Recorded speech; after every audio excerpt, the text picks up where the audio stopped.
So there's been a little bit too much optimism in the room, so I'm going to talk about some economic doom and gloom for you guys. So marketing in a recession, it's something that's a little bit oxymoronic. Not a lot of people really talk about it, but what I want to say to you today is that marketing in a recession is absolutely necessary and budgets should be maintained or increased and never reduced. So marketing in a recession, we have to adapt to thrive. First thing though, a little bit about me. So my name's Alex Wilson, there's my photo. I am a founder and marketing director at an agency called Foot Communications. Our office is actually just down the road. I haven't always been in marketing, I actually studied law. I have 2 law degrees, so not a business degree and not a marketing degree, so while you're listening to me, who really knows? And yeah, so I did that, I moved to Canada, I started a marketing agency, one of my business partners is right here actually. And yeah, that's how I got into marketing, and I've been doing that for the last 6 years. I worked at Samsung for 2.5 years previously, working on a bunch of European marketing campaigns, so I do have some authority to speak on marketing, you'll be pleased to hear. So that's me. Now, this is probably what a lot of people think and a lot of people assume about marketing during a recession. There are tough times ahead, it's time to cut back on marketing. It's the default idea, it's something that a lot of people feel is intuitive. Marketing is almost seen as this dial that you ramp up and you ramp down depending on the need the need at the time. If times are bad, marketing goes down. Just like staffing. Let's fire people, let's fire the marketing team. This is incorrect, and if you think this way, you are wrong. This is what I want to tell you is the correct approach. Adapt, don't reduce. We never reduce a marketing budget, we just rethink how to spend it and we rethink what we're saying. We shouldn't be silent at all during a recession. That is a terrible idea.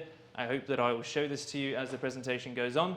But this is what I want to get across, is that we're adapting, we're not reducing. We're asking, what should we be saying? How do we say things that are context sensitive?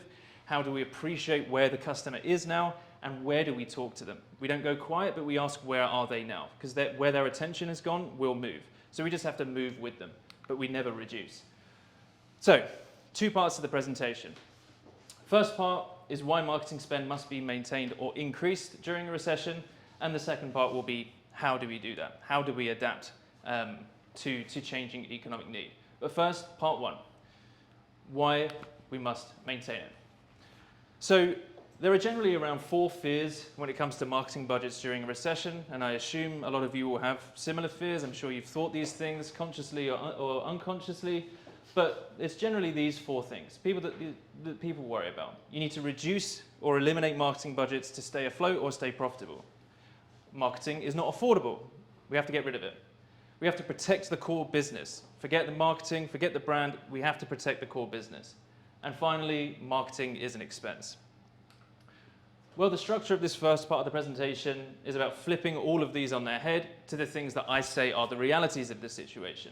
The first is that you have to maintain marketing spending or increase it to gain an advantage during a recession. The second is that it's not marketing that's not affordable, it's silence that's not affordable. If you're silent, you are killing yourself. Your business. Brand is core.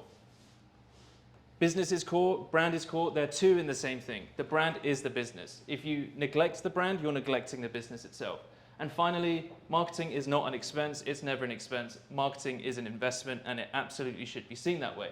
So, these are the 4 counterpoints and conveniently the 4 structural points to the first part of this presentation.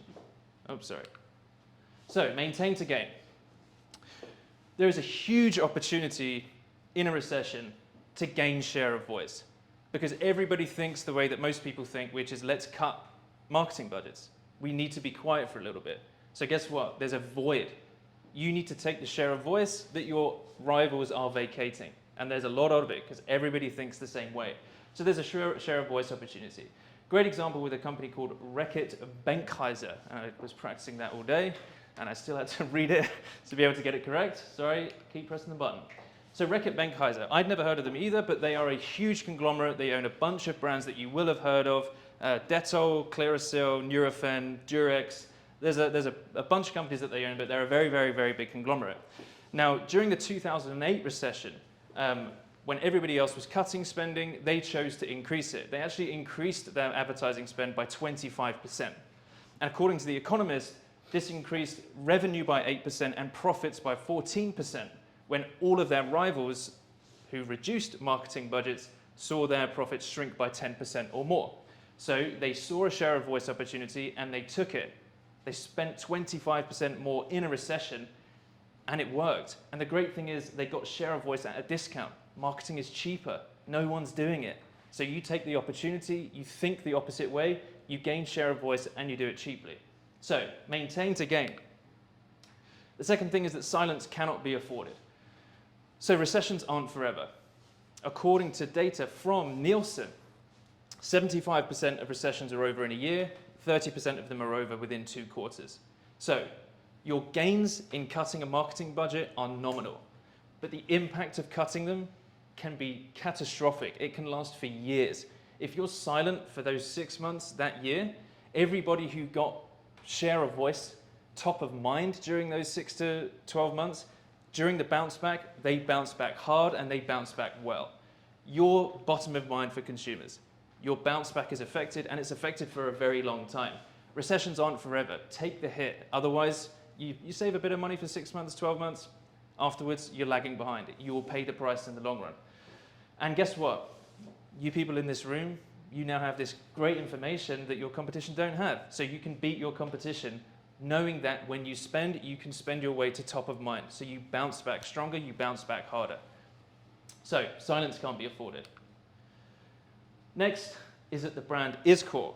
Unlike a recession, the brand is forever.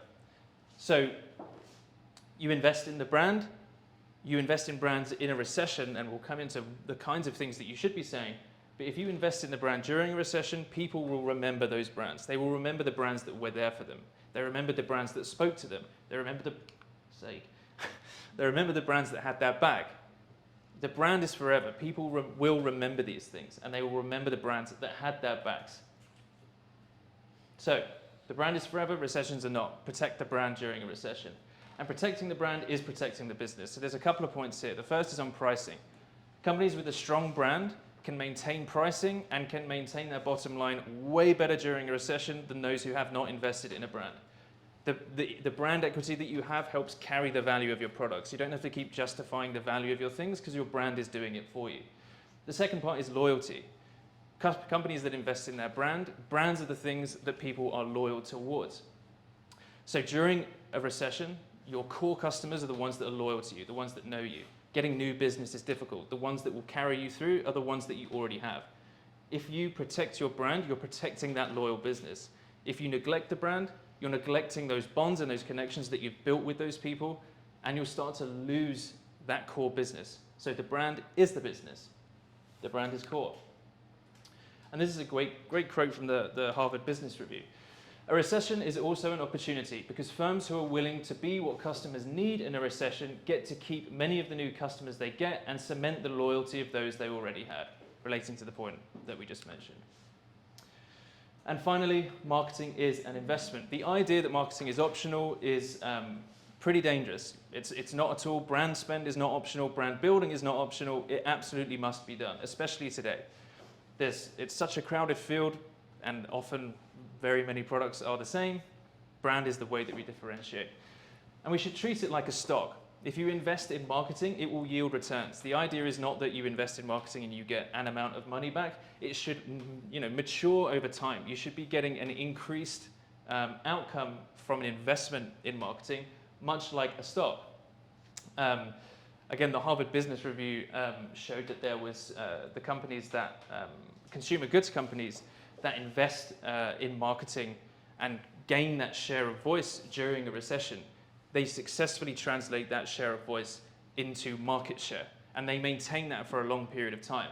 And the great thing is, in that return of yield, the great thing is that they did that at a discount. Again, they spent on marketing during a recession, they got it at a discount, they get share of voice cheaply, and they get increased market share cheaply. So marketing is an investment, never an expense. So, cool. Great first part of the presentation, Alex. Thank you very much. It's great. I just need to adapt. But how do I adapt? Well, good news is there's part 2 of the presentation which covers just that. Part 2, how do we market in a presentation? In a recession. I'm doing the presentation. So, how do we market in a recession? So there are 2 parts to adapting. Adapting where you spend and adapting how you talk. So, Adapting where you spend. We don't cut spend, we move it. I'll give you an example. Say there is a company that does a lot of advertising in print, a magazine that costs a few bucks, or they advertise in shopping malls. So, big out-of-home ads in shopping malls, that's where they do their advertising. If a recession hits and that audience is particularly badly hit and really cut back spending, they're not reading in magazines they have to spend money on anymore, they're not going shopping anymore, or they're spending much less time there, you have to follow that habit. You have to follow the habits of your audience. So where are they going to be spending time? Time where they can get these things for free. They'll be on YouTube, they'll be on Instagram, they'll be on news websites where they get it for free. So these kinds of, this hypothetical company, where they spend would have to follow that consumer behavior. They don't cut the spending, they just move where they're spending it. They follow that habit of the consumer. They're no longer shopping, they're going to be somewhere. Find out where they are and talk to them there. But also, how you talk has to change. And a big part of this is you have to be empathetic as a brand. You have to meet your customer where they are. Customers are going to have rapidly changed their priorities, their behaviors, what is important to them will have changed, and you have to recognize that. You have to have empathy with that. You can't ignore the fact you're in a recession. You have to speak about it. A lot of companies make this mistake and they talk their way through a recession. They'll market through a recession, but they just keep saying the same shit. There isn't any point. It's tone deaf. Like, I want to know that you're here with me as a customer. I want brands that are here with me. They're in the trench with me. They hear my problem, they see my problem, and they talk about it. That is how you talk in a recession. You don't pretend it doesn't exist. You keep talking about it. You talk about how your brand relates to it, how your product relates to it, and how you solve a problem for people. Part of how you talk, though, is also you have to assess where your product exists on a spectrum of necessity. How important is your product? Do people have to have this thing? Is this bread? Or is it real estate? It doesn't mean don't talk about either one, but you have to identify where you exist on a spectrum of necessity to start to understand how you should talk about it. Cheap bread, easy to talk about, like how you should say, hey, we're helping you save money. Let's cut let's cut budgets, blah, blah, blah. Real estate, don't want to talk about an expensive house when nobody has money to buy an expensive house. So that's part of the assessment of how you should be talking, as is the spectrum of difficulty for your customers. So your audience will be all over the place in terms of how hard they've been hit by a recession, but you need to think where most of them live. They'll be all the way from hardest hit, they're not spending anything they don't have to, maybe they tighten the purse strings a bit, or they're just spending like they used to before. You have to identify where they are to think about how you need to speak to them. And the final thing that you need to consider in how you talk is the type of communication.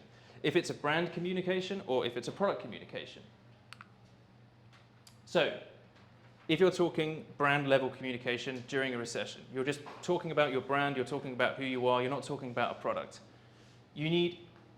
Customers need to see brands that are empathetic, they need to see solidarity above everything. Don't ignore that recession is there, talk about it, and talk about how you're helping people through it.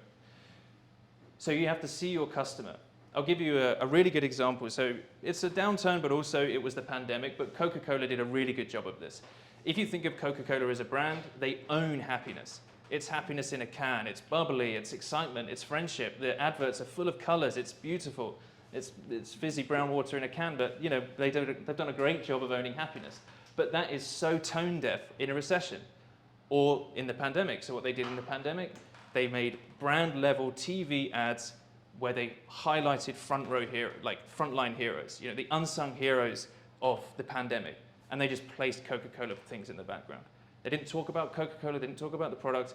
They just said, hey, we're here with you guys. We get it.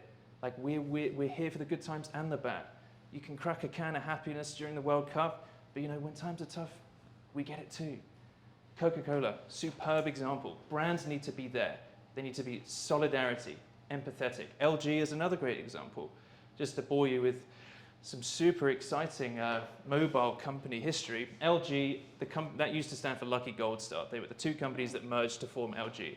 They since changed that because that's lame as hell, and they changed it to Life's Good is the reason for LG. But again, 2008 recession, life isn't good. Don't tell me this. So they leant way out of their brand message of Life's Good because it's completely inappropriate. So their brand level message, they can't be tone deaf, lean out of this idea of Life's Good. They didn't drop it, but they just, we'll leave it alone for a little bit. Customers just want to hear, how can we help? That's where a brand needs to be during a recession. There is a long-term value to the products that you sell. You can still talk about value just in a very different way, or maybe there's a comfort to buying these expensive things. So there are ways to talk about product and service, product communication as well. So these are the kinds of things that go into how you talk to customers during a recession. Is it product level? Is it brand level? Where are your customers? What's their psychology? How badly have they been hit? All of these things have to be factored into how we talk, but we must talk about it, and we must talk about it in the context of their changing priorities. So, a summary of what we've spoken about today. Firstly, marketing must be maintained or increased. We maintain to gain. There's a huge share of voice opportunity, and that share of voice opportunity translates into market share if you take it, because everybody else shuts up, so you shouldn't. Silence is not affordable. If you're quiet, you miss out on all of that, and you're also bottom of mind when the bounce back comes. The people that were still talking, they're the ones that the customers will go to afterwards, and you'll be paying for that for years. The brand is absolutely core. The brand is the business. Protect the brand, and you protect the business. And finally, marketing is an investment. It's never an expense. And then how do we market in a recession? You have to adapt where you talk, and you have to adapt how you talk. And how you talk, that depends on where your customers are, how badly they've been hit, whether you're talking on a brand level, where you're talking on a product level.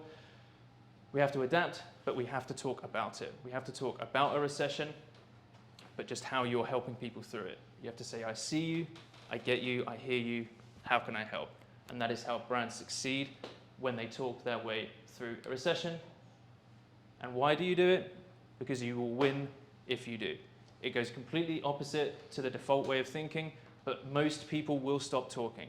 And they will make nominal savings through that 6 to 12 month recession, and then they'll be bottom of mind when the bounce back comes. You need to be top of mind. Invest in marketing during a recession.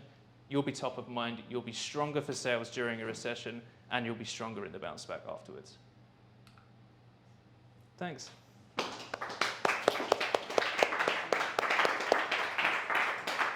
Thank you so much, Alex. Questions for Alex?